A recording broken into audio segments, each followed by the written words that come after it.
A big thank you to actress Bella Thorne. First and foremost, we got to start there.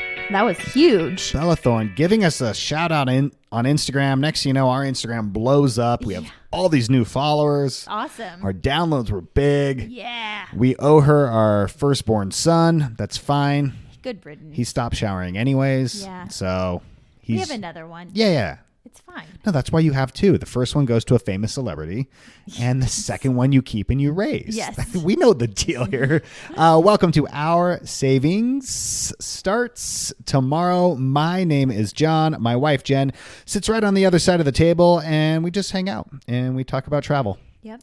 Fun 20-minute podcast, travel tips, adventures, craziness. Mishaps, tricks. Chaos. Yep. All of it. And today we're going to tell you all about Seattle. Hilary Swank's from Seattle. Chris Pratt. Grey's Anatomy. 50 Shades of Grey. Twilight. 50 Shades of Grey. Let me just tell you. One of the most watched movies. Free Willy? I don't know. I don't know. Maybe Free Willy. Macklemore. Lots of famous people from the Seattle, Washington area, I should say. Pacific Northwest, man. Gorgeous. Soon as you get off of the plane. Yeah. So beautiful. Yeah. It is just the most picturesque place. It's a vibe. The smell. It's like fresh. Mm-hmm. I don't know what it is. It's like these tall, skinny trees everywhere. I feel like I want to be a logger or a lumberjack when I'm there. So green. Yeah. Mount Olympus is the really tall mountain you see as you fly in. And then they also have like Mount Rainier, which is there, which is like the volcano and everything. And after the beer. And the beer, of course. Yes, the beer was first and then the mountain range. And with this being the first episode of 2022, we have a new sponsor, actually an old sponsor, who's now sponsoring us for the entire year. The whole year? Heart Soul Heat. Wow. Heart Soul Heat. Let me tell you about Raul. Yes. Raul is a good guy. He was this home chef who was just passionate about flavors, and he created Ghost Honey, which is 100% American-made hot honey. So it's this ghost pepper infused raw honey, and it's so good on like a pizza or fried chicken or ice cream, goat cheese. So good on goat cheese. Put on some goat cheese, change your life. Yes. So Raul listens to our podcast, loves what we do. And he's like, you know what? People helped me out when I was starting. I want to help you while you're starting out. I love that. So, Raul, thank you so much. They have a 30-day no-risk guarantee policy, which means you have 30 days after ordering to request a refund. And you can go and order. You're not going to be disappointed at heartsoulheat.com. Also on Instagram, they have some recipes that they post. So it's Heart Soul Heat on Instagram as well. All right, Seattle. We have been to Seattle a lot. A lot. Your sister lives in Seattle? Yes. Yeah, which means my brother-in-law also lives in Seattle. Yes, they live together. Really? Is that how it works? They're married. They have a baby. Oh, fascinating. And they always talk about how it rains in Seattle, right? Like that's like the one thing you hear constantly. Lies. It's not true at all. It never rains there. And we have been different times of the year. Yep. Many different times. Yep. And it's always clear skies. Sunny. Yes, it's like they all Actually, perfect weather every time. Every single time. It was a little cold this time, It's but winter. It's still sunny. It's like they all got together and they said, hey, let's tell everyone it rains constantly here so no one knows and no one will move here. Yes. And that's what they do. Yeah, I know. We've got like a tan last time. It's like perfect. Also, so your sister and a brother-in-law, they both work at Boeing. Yes. Did you know that Boeing offers tours? Yes. Okay, I didn't. And I don't understand this. Like, why have we never done a tour of the Boeing plant? It seems incredible to go to. It's huge. It's like the biggest freestanding building in the world. It's like a city. Yes. Own city. They build planes. I know. I think it's because when we go and visit them, they do things with us. Mm-hmm. And I'm sure the last place they want to go to is their work. Well, I want to go. I want to see planes being built. I want to. Well, next time we'll go. It's a 90-minute tour, and no one has ever told me that Boeing offers something like this. I feel like they tell us a lot about what happens there. So they snap us photos, so they think that's the tour. That's not the tour. I want to walk around. Of course, if you go to Seattle and you've never been before, you have to go to Seattle's most visited landmark, which is actually a market, which is Pike Place Market. A great place. It has that famous red sign that everyone takes photos. Yep, you got to take a picture of the sign. You can go and see them throw fish around. That's so cool. They sing sea shanties as they throw. And it's like a full like farmer's market. Yeah. Like, I know that they say it's a touristy place, but I feel like there's a lot of locals that are shopping there. Seems like a working market. Yeah. Like if you live downtown, you go to this market. I mean, obviously, if you're staying at the Marriott, you're not like buying your vegetables and your fruit from there. So like, it has to be like someone's buying stuff. Locals are buying stuff there. You buy flowers and all sorts of like things that people make, and it's cool. And if you are staying like at the Marriott and you're going, well, I don't want any of that. They also have a restaurants like they have several restaurants and they're pretty good. Well, Pike Place Chowder has like some of the best clam chowder. Don't sell San Francisco. No, San Francisco is fine. Oh my God. It's fine. Wow. But Seattle's clam chowder just as good. No, it really is so good. Also down there at Pike Place Market is the OG Starbucks, which I was so excited about seeing because a big Starbucks fan over here. And it'd be great if they could sponsor our podcast. Yeah, right. It was just a Starbucks shop. There was nothing there. We expected something really cool. There's a plaque out in front that says that this is the original. I wanted it to look like what the first Starbucks looked like. I think that's what I wanted. What does the first Starbucks look like? I don't know. They made it back in the day of like grunge and stuff. I wanted to. Well, there's like folksy people that sing out front. Yeah, there's like a fire dancer out in front or something. A couple street performers busking. But no, I want like, I don't know. It looks so corporate. It looked like Starbucks. It's Starbucks. Another thing down at Pike's Market is the Market Theater gum wall. It's a brick wall that's just covered in chewing gum. It's disgusting. And here's the weird thing. There's a few chewing gum walls in the United States. I know. It's always funny when it's like, you have to see the gum wall. Mm-hmm. Like, did you take a photo? There's like gum walls everywhere. Everywhere. I mean. Everywhere. There's one in Slow. Yes. I think there's one in San Francisco. It's disgusting. Yes. I don't feel like it's like sanitary in today's pandemic. Always one person who wants to do a photo with their tongue out next to the gum. That's you. That's me. Yes. Sometimes you get too close, your tongue touches the gum. Oh gosh, don't do that. But like that's like what you do at the gum wall. It's like just because they don't want to clean it up. They're just lazy. Yes. Yeah. That's like us. Art. We're just keeping call it art. Yeah. Tell people to take photos in front of it. Exactly. Another landmark that you definitely have to go to if it's your first time in Seattle is the Space Needle. Yes. As seen in 50 Shades of Grey. And or Grey's Anatomy. Grey's Anatomy. Frasier. Oh. It was Dr. Evil's home base in Austin Powers too. Oh. So it was actually built for the World's Fair back in 1962, and everyone knows what I say. The Space Needle, you know what it is. Yes. And you have a vision in your mind of what it is. Yes. So did our kids, and when they saw it for the first time, they were so disappointed. It's so small to them. Yeah. I think they were really expecting something massive, and they're like, "Wait, where is it? We can't see it." And then as we got closer, they're like, "Oh, wah wah." Yeah. It's like the Statue of Liberty. Yeah. You expect the Statue of Liberty to be so big, and then it's just not. Yeah. It's kind of the same idea. But next to the Space Needle is the Museum of Pop Culture, or MPOP. And it's really cool. Like the architecture out in the front is, I don't know, it's awesome looking. Yeah. There's a ton of museums over there. Yeah. A ton. That's the only one I remember, though, is the Museum of Pop Culture. Yeah. And that one did look very fun. Probably one that we would enjoy the most. Yeah. You can spend all day there. Yeah. It's Seattle. Going back to the Space Needle, though. Oh, yeah. You can go up into it. Yeah. Well, yeah. Like, go to the top. You can go to the top. Yeah. They have that, the tilting walls that like make you feel like you're floating, and they have like glass on the ground. Yeah. They do all the things. Which would be cool. It's like everyone does glass on the ground now. Yeah. Like there's one in New York that does it. Chicago. The Grand Canyon has glass on the ground. It's like the new thing. I don't really love it. But it also does it rotate? Or is that the stratosphere? That's the stratosphere. Okay.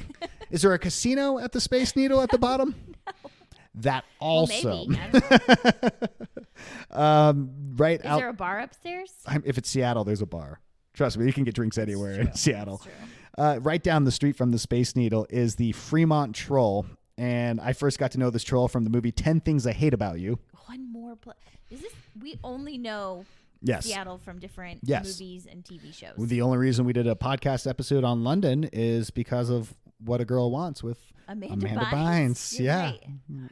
Well, all right. We're influenced by movies. We are totally influenced by movies. It's this giant sculpture of a troll that's underneath the Aurora Bridge. Mm-hmm. And it turns out that the troll has a car in its hand. Yes. We had no clue, even though we had climbed all over this troll. I know. I seriously, I don't even remember seeing it at all. I know. Like when my brother-in-law was like, "Did you see the bug that the troll's holding? Mm-hmm. And did you see all the memorabilia inside? It's all Elvis because the artist was a huge Elvis fan." And I'm like, there wasn't one. Yeah, they moved it. Yeah, there wasn't one. And I had to go back and look at our picture, and I'm like, oh, it's that. Like, how did we miss it?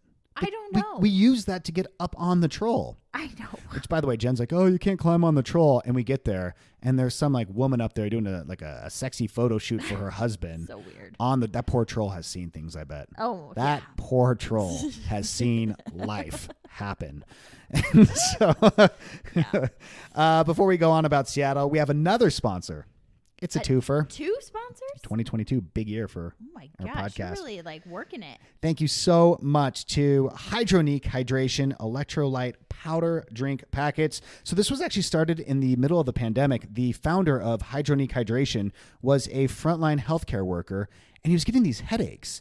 And there was a study that was actually published during the pandemic that showed up to 81% of frontline healthcare workers were getting headaches. And they realized it was because of their PPE, like the face masks and the face shields, would prevent them from like eating and drinking as much as they normally would. Oh, that makes sense. So they would leave work tired and dehydrated and burnt out. Uh-huh. So he started looking for a healthy drink that had all of those vitamins and minerals, but not with sugar. Like there's so many energy drinks out there that have sugar in them. And it turns out he decided to make his own. Whoa. And he created Hydronique Hydration, sugar-free, keto-friendly, plant-based, antioxidant-rich. It's these electrolyte powder packets. And it tastes good? What? Yeah, it actually tastes like elderberry, which I love. You know I love the elderberry. And they're little packets, so you can, when you travel, if you're worried about getting dehydrated. Oh, like on an airplane? Exactly. So visit the website, hydroniquehydration.com. We'll actually put the link in our podcast description, so that way you can go there.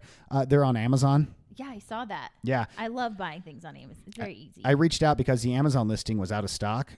And they were like, no. You know what? Tell your listeners that if they just get it off the website, they'll discount the price so you get the Amazon price. Oh, nice. Yeah, so it's awesome. So Make sure you go to hydroniquehydration.com. Thank you for sponsoring our show. Back to Seattle, downtown Seattle. The Seattle Aquarium is there. Yeah. I just love aquariums. It is kind of a thing you and I search out. Especially with the kids. Yeah. It's like an easy place to go and explore and see. And it's like right on the water, which is cool. They have seals. They have seals there. They have seals. Like actual seals. Yes. Like those kind of things. Yeah. Off of Pier 59.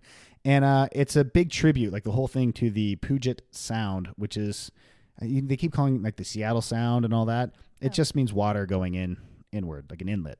Oh. I had to look it up. That's what That makes sense why they're called Seattle Sound. I had no idea. There you go. That's why you listen to this podcast. Well, if you learned one thing during this podcast. They do a lot of stuff on orcas. Well, because Free Willy. I don't think Free Willy was based in Seattle. I feel like we should have looked that up. Why did I not search that? Like, out of everything I did research on, have no clue. I told you that Austin Powers too. Well, where was Free Willy done? I'm pretty sure it wasn't like in Florida. I don't know, because it is kind of woody. I don't know. Okay. The Seattle Great Wheel is also downtown. That's like the London Eye or the one in Vegas. Yeah, the High Roller. It's just a giant Ferris wheel. Yeah. I mean, it looks cool. Yeah. I don't want to do it, but it seems cool. They say they're open rain or shine, but as we know, Seattle doesn't rain there, so it's just open it's during beautiful. When it's sunny.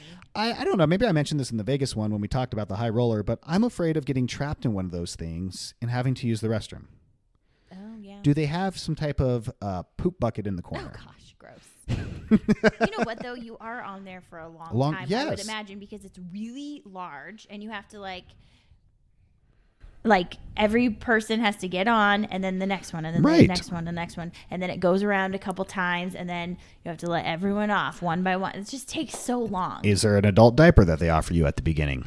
Also, I know that we joke that Seattle is really sunny, but I find it interesting that Seattle and London have these enormous Ferris wheels in places that are kind of like gray and gloomy and foggy. You can't even see out of it. Yeah, it's true. Because we were gonna do London Eye one day, but it was so foggy. Right. And I feel the same way about Seattle. I mean, every time we go, we could definitely do it, and it would be fine, and we'd get beautiful photos. Right. But, outside of downtown, if you want to do something a little bit different, turns out that Washington has great wineries. We just sniff them out, I think. Do we just fall into them? Yes. Like certain people can find different things, and we just find booze. Yes. We're like a truffle pig for booze. Yes. So we went and actually did a whole wine tasting in Washington once. It was a blast. And we went to the most famous winery, which is Chateau St Michelle, just 20 miles from Seattle. It's the state's oldest and most celebrated winery. You can do a tour. It's gorgeous. You can buy food and then just eat out there. Picnic. Yeah. It was so pretty there. It was huge too. It was like 100 acres. Wow. Yeah, I mean it's just everywhere. They have like concerts in the summertime and they do all those things. That'd be fun. But there's so many other like smaller wineries and tasting rooms. There are tasting rooms everywhere. Yeah, we went to Columbia Winery. That was another really cool one. We did a ton of tasting rooms, and there really are tasting rooms everywhere. We found a barn in Everett, Washington that was doing like a wine mixer. Yes. Like the Catalina wine mixer was in a barn next to some cows giving birth. Yes. Like it was all in one place. And there was all these local small town wineries that you could do samples of. It was really cool. I definitely think that they don't do a good job marketing all the wine stuff they have there. Like to everyone else? Yeah. I know. Like everyone says Portland or obviously Sonoma and Napa, but no one says Washington. I know. It was but it's so good. Yeah. A place that we've never been to, but one day would like to is Bainbridge Island. I've been there. You've been to Bainbridge Island. I've been to Bainbridge Island. A place that I've never been to. You've never been there. But you have been. Did you go on the Boeing tour? Did they take you to the Boeing tour also? Been to Boeing. Okay, so you've been to Bainbridge Island. Yes. My sisters and we took a ferry over there, and we went to a distillery. Of course, a tasting room. And a tasting room, actually, yes. You have to take a ferry. Yes. Okay. Like a legit ferry. Did you get on in a car and like drive on? No, I wish we would have though. That would have been really cool. So what do you do? Just stand on the edge away from the cars? We were. Is it like the Catalina Express? The cars are underneath. Oh, okay. No, we were inside. And then we went outside a little bit. What do you do when you're over there? You don't have a car. How do you get to I know. Actually, I was like freaking out. Yeah. I'm like, we don't have a car. Right. Like, it's a small island. Is there going to be like little like rickshaws? Right. Yeah, something. Yes, right. Or like a golf cart, or like, I don't know. But there was Ubers. We got an Uber. All right, so it was fine. Yeah, it was fine. Yeah, it's about 30 minutes. Yep. A ferry ride over. So try that. You could take the ferry to all these different islands, including some that are almost in Alaska, where you can see like the Northern Lights and you can see orcas. You can see Free Willy himself. Yes. Does amazing appearances. Yeah. Cameos. He does a whole show. Yeah. And okay, maybe you've done this. I don't know. Have you done the Beneath the Streets tour? No, I've never done that. Okay. There's this tour that's a 1-hour walk underneath Pioneer Square. That doesn't seem safe. It's, I guess, like this 19th century architecture somehow is underground. Did they build the city on top of an old city? Oh, I don't know. I don't know how it works, but yeah, you can walk around all underground. And I don't know, if you've been to Seattle, there's a lot of there's tent cities down there. Yeah. So I don't know. That's what I mean. You know what I mean? Like, I don't know. I mean, it's very sunny there. But on the days that it's not sunny, right. I feel like people that are without a home would be under the city. Well, maybe you get to do a meet and greet with them also while you're down there. But it joins with like the Red Light District tour. Like like the actual where they talk about like gambling and prostitution and like all the underbelly stuff. It's a family-friendly tour? Well, we'd bring our family and then answer a lot of uncomfortable questions afterwards because that's how we roll. Yes. But I think I want to do that next time. That'd be kind of cool. I have 2 tours I want to go on. Boeing. I want to go. I want to go on the Boeing tour. Yes, yes. All right, that does it. Thanks for listening to our episode all about Seattle, Washington. If you have not done it yet, please rate, review, and subscribe. In fact, we have a new review up on Apple. 5 stars from Moose ODGW, saying so much good stuff and really fun to listen to John and Jen talk about trip ideas or places to go. Oh, thanks. Thank you. We really do appreciate it. If you don't mind helping out our sponsors as well. And, of course, following us on Instagram, which is Our Savings Starts Tomorrow.